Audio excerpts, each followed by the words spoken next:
అన్నవారిని మీరు చెప్పుతోని కొట్టండి, అన్నవారిని మీరు చెప్పుతోని కొట్టండి. అన్నదాతలను పట్టుకొని రైతులను పట్టుకొని రైతు బంధు అడిగాను చెప్పుతోని కొట్టున్నట్టవా? ఇన్ని గుండెలురా మీకు? ఎట్లా మాట్లాడతారు? కండకావరమా? కన్ను నెత్తికొచ్చినాయా?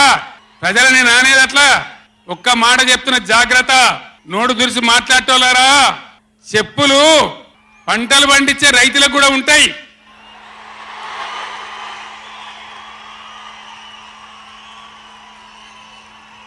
రైతుల చెప్పులు ఎట్లుంటాయి?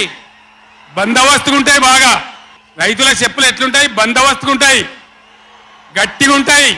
ఒక్కటే చెప్పు దెబ్బతో మూడు పళ్ళు ఊసిపోతాయి. దానికోసమైనా మీరు అడిగేది? ఇది మర్యాదనా? ఇది గౌరవమా? ప్రజలను గౌరవించే పద్ధత?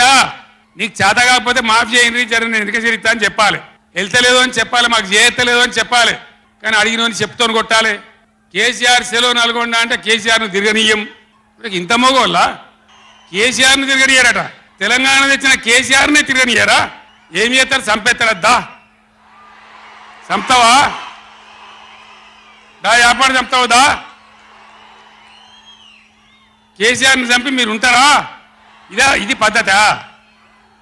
ప్రతిపక్ష పార్టీ తప్పకుండా ప్రజల సమస్యల మీద వస్తుంది, ప్రజల మధ్య అడుగుతుంది, వాదన చెప్తుంది. నీ దమ్ముంటే మేము చేసిన దానికన్నా ఇంకా మంచిగా చేసి చూపి, కరెంటు మంచిగా చూపి.